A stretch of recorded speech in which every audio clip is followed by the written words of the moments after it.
Good morning दोस्तों। आज हम लोग BPSC 65th prelims previous year का दूसरा सीरीज कराने जा रहे हैं, जिसके अंदर हम लोग भारतीय इतिहास, मध्यकालीन और भारतीय इतिहास, आधुनिक भारत को देखेंगे। तो आइए सबसे पहले शुरू करते हैं। क्वेश्चन नंबर 8, किसने भारत में चिश्ती संप्रदाय की स्थापना की थी? तो ये है मोइनुद्दीन चिश्ती। मोइनुद्दीन चिश्ती ने भारत में चिश्ती संप्रदाय की स्थापना की थी। मोइनुद्दीन चिश्ती एक धार्मिक विद्वान थे। ख्वाजा मोइनुद्दीन चिश्ती ने बाबा फरीद को अपना उत्तराधिकारी घोषित किया था। इनका दरगाह अजमेर में है। तो ख्वाजा मोइनुद्दीन चिश्ती के दरगाह कहाँ है? तो अजमेर में है। अजमेर है राजस्थान में। उसके बाद आइए हम लोग क्वेश्चन नंबर 2 की ओर बढ़ते हैं। क्वेश्चन नंबर, शिवाजी के शासन तंत्र में विदेश मंत्री के नाम से जाना जाता था। शिवाजी के शासन में विदेश मंत्री को किस नाम से जाना जाता था? तो ये था सुमंत। सुमंत को विदेश मंत्री कहा जाता था। शिवाजी को मराठा साम्राज्य का संस्थापक माना जाता है। शिवाजी ने 1656 में रायगढ़ को अपनी राजधानी बनाया था। 1674 ईस्वी में शिवाजी ने अपना राज्याभिषेक करवाया था।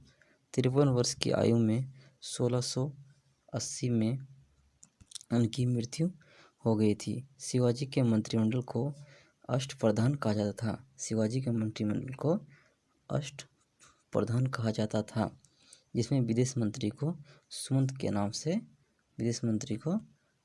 नाम से जाना जाता था।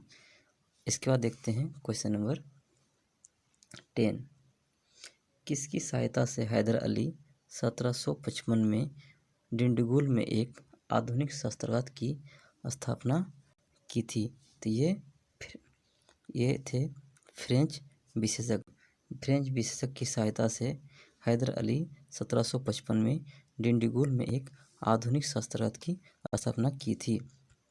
1761 ईस्वी में हैदर अली मैसूर का शासक बना। हैदर अली के नेतृत्व में प्रथम एवं द्वितीय आंग्ल मैसूर युद्ध हुए, जिसमें अंग्रेजों का डटकर सामना किया। हैदर अली ने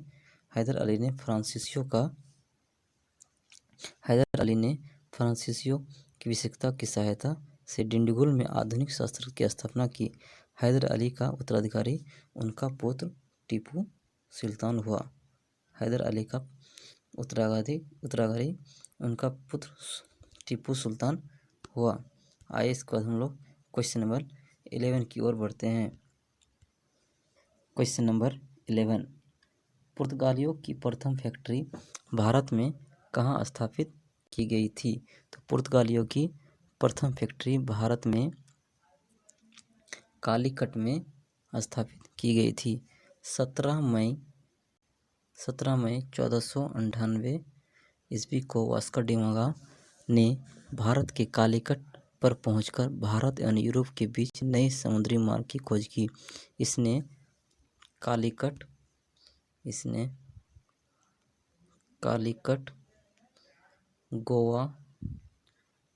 गोवा के बंदरगाह पर अपनी पहली व्यापारिक कोठियाँ स्थापित की, जबकि 1503 ईस्वी में व्यवस्थित रूप से अपनी कोठी कोचीन में स्थापित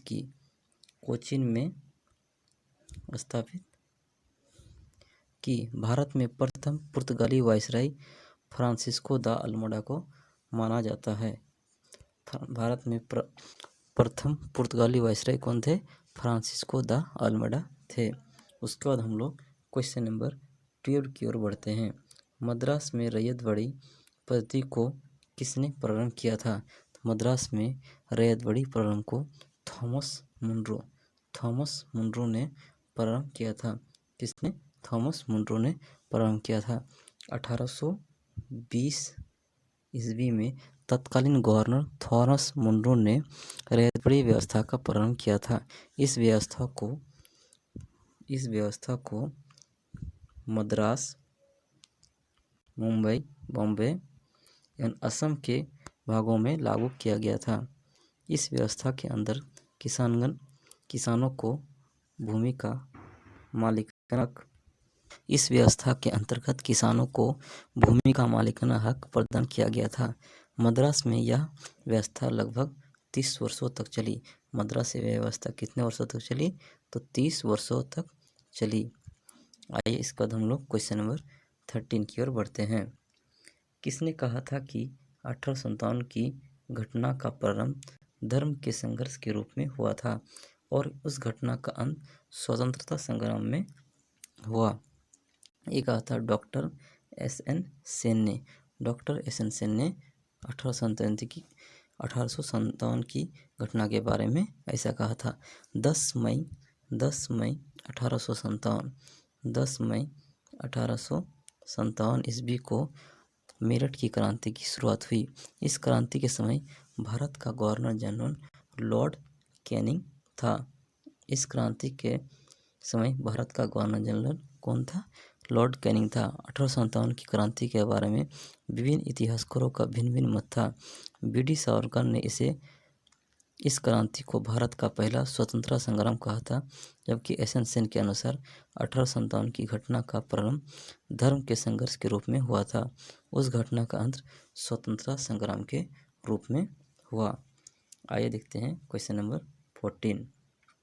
किस वर्ष में एक भारतीय महिला भारतीय राष्ट्रीय कांग्रेस की अध्यक्ष बनी? तो ये भारतीय राष्ट्रीय कांग्रेस की जो स्थापना हुई थी वो 28 दिसंबर 1825 को हुई थी। इस समय भारत का वायसराय लॉर्ड डल्फिन था। कांग्रेस की पहली महिला अध्यक्ष एनी बेसेंट थी, जबकि प्रथम भारतीय महिला अध्यक्ष सरोजिनी नायडू थी, जो 1925 में बनी थी।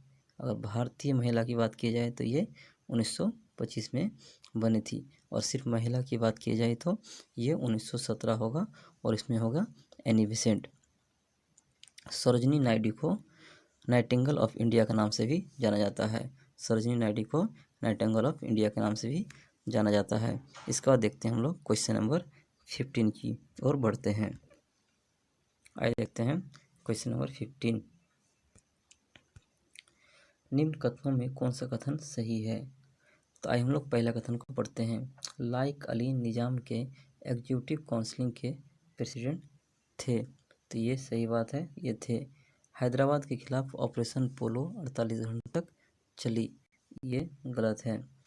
कश्मीर राज्य ने इंस्ट्रूमेंट ऑफ एसोसिएशन 15/8/1943 के दिन हस्ताक्षर किए। ये भी गलत है। शाहनवाज भुट्टो जूनागढ़ स्टेट के आखिरी दीवान थे। ये सही है। उसके बाद हम लोग क्वेश्चन ऑप्शन नंबर 5 की तरफ देखते हैं। के.एम. मुंशी को भारत सरकार हैदराबाद में अपने एजेंट के रूप में नियुक्त किया था। ये भी सही है। तो इसमें कौन कौन सा सही है? ऑप्शन नंबर 1 सही है, उसके बाद ऑप्शन नंबर 4 सही है, उसके बाद ऑप्शन नंबर 5 सही है। आइए इसके बाद हम लोग क्वेश्चन नंबर 16 की ओर बढ़ते हैं। हिंदू पैट्रियट का संपादक कौन था? तो हिंदू पैट्रियट का संपादक हरीशचंद्र मुखर्जी था। हिंदू पैट्रियट का संपादक हरीशचंद्र मुखर्जी था। इस पत्रिका के माध्यम से इन्होंने नील आंदोलन को प्रमुखता से उठाया था। यह एक साप्ताहिक पत्रिका थी। इस पत्रिका का प्रकाशन 19वीं सदी के उत्तरार्ध में कलकत्ता से होता था। इसका प्रकाशन कहाँ से होता था? इसका प्रकाशन कलकत्ता से होता था, और यह मेनली नील आंदोलन के बारे में लिखता था। नील आंदोलन के बारे में लिखता था, और यह एक साप्ताहिक पेपर था, वीकली पेपर था, साप्ताहिक पेपर था, जो हरीशचंद्र मुखर्जी के द्वारा संपादित किया जाता था। तो इसका जो ऑप्शन हो जाएगा वो है हरीशचंद्र मुखर्जी। आइए हम लोग क्वेश्चन नंबर 17 की ओर बढ़ते हैं। देखते हैं क्वेश्चन नंबर 17। इंडियन एसोसिएशन का नेतृत्व किसने किया था? तो इंडियन एसोसिएशन का नेतृत्व सुरेंद्रनाथ बनर्जी और आनंद मोहन बोस ने 1876 ईस्वी में इसकी स्थापना की गई थी। इंडियन एसोसिएशन को इंडियन नेशनल एसोसिएशन के नाम से भी जाना जाता है। वर्ष 1885 में इस संगठन का विलय कांग्रेस में कर दिया गया था। कितना में? वर्ष 1885 में इसका विलय कांग्रेस में, इंडियन नेशनल कांग्रेस में कर दिया गया था। तो कांग्रेस की स्थापना कब हुई? कांग्रेस की स्थापना 28 दिसंबर 1885 को हुई थी। आइए इसका हम लोग क्वेश्चन नंबर 18 की ओर बढ़ते हैं। क्वेश्चन नंबर 18, साम्राज्य के अंतर्गत स्वशासन नामक उद्देश्य को मुस्लिम लीग ने कब स्वीकार किया था? साम्राज्य के अंतर्गत स्वशासन नामक उद्देश्य को मुस्लिम लीग ने 1913 में स्वीकार किया था। आइए इसके बाद हम लोग क्वेश्चन नंबर 19 को देखते हैं। होम चार्ज या ब्रिटेन में भारतीय सरकार के खर्च में समाहित थे, ये थे इसमें हो जाएगा ऑप्शन नंबर ई। आइए हम लोग क्वेश्चन नंबर 20 की ओर बढ़ते हैं। 1897 के भारतीय राष्ट्रीय कांग्रेस के अमरावती अधिवेशन को किसने 3 दिवसीय तमाशा कहा था? ये कहा था अश्वनी कुमार दत्त ने। अश्वनी कुमार दत्त ने 1897 में जो भारतीय राष्ट्रीय कांग्रेस की अमरावती अधिवेशन हुई थी, इसको 3 दिवसीय तमाशा कहा था। आइए इसके बाद हम लोग क्वेश्चन नंबर 21 की ओर बढ़ते हैं। क्वेश्चन नंबर 21 के है, जिम्मरमैन योजना का संबंध किस व्यक्ति से था? जिम्मरमैन योजना का संबंध जो है, इसमें बहुत सारे लोग थे। भूपेंद्रनाथ दत्ता भी थे, लाला हरदयाल भी थे और अन्य लोग भी थे, जो 1915 में इस योजना के तहत Berlin committee for Indian independence की स्थापना की गई थी। इन क्रांतिकारियों का उद्देश्य भारतीयों को भारत में रहकर क्रांतिकारी गतिविधियों को संचालित करने हेतु प्रेरित किया गया था। तो इसमें जो ऑप्शन होगा, इसमें 2 ऑप्शन हो जाएगा, यानी ऑप्शन नंबर ई। तो ऑप्शन नंबर ई में उपयुक्त में से एक से अधिक, तो इसमें कौन कौन थे? लाला हरदयाल और भूपेंद्र दत्त, जो 1915 में इस योजना को किया गया था। कितना में? तो 1915 में किया गया था। आइए हम लोग क्वेश्चन नंबर 22 की ओर बढ़ते हैं। क्वेश्चन नंबर 22, किसान नेता मोतीलाल तेजावत संबंधित है। मोतीलाल तेजावत किससे संबंधित है? तो मोतीलाल तेजावत मेवाड़ के भील आदिवासी आंदोलन से संबंधित है।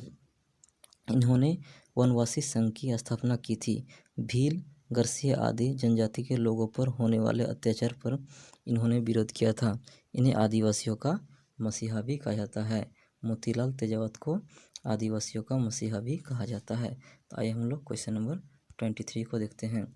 साइमन कमीशन को किसकी अध्यक्षता में नियुक्त किया गया था?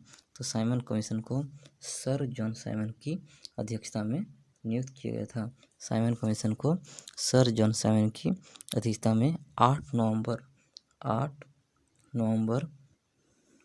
1927 को इसकी अध्यक्षता में इसका गठन किया गया था।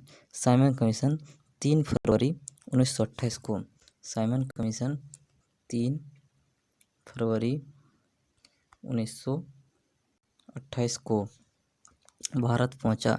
इस कमीशन को श्वेत कमीशन भी कहा जाता था। इस कमीशन को श्वेत कमीशन भी कहा गया। आइए हम लोग क्वेश्चन नंबर 24 की ओर बढ़ते हैं। 1920 के मध्य में हिंदुस्तानी सेवा दल की शुरुआत किसने की थी? 1920 के मध्य में हिंदुस्तानी सेवा दल की शुरुआत N.M.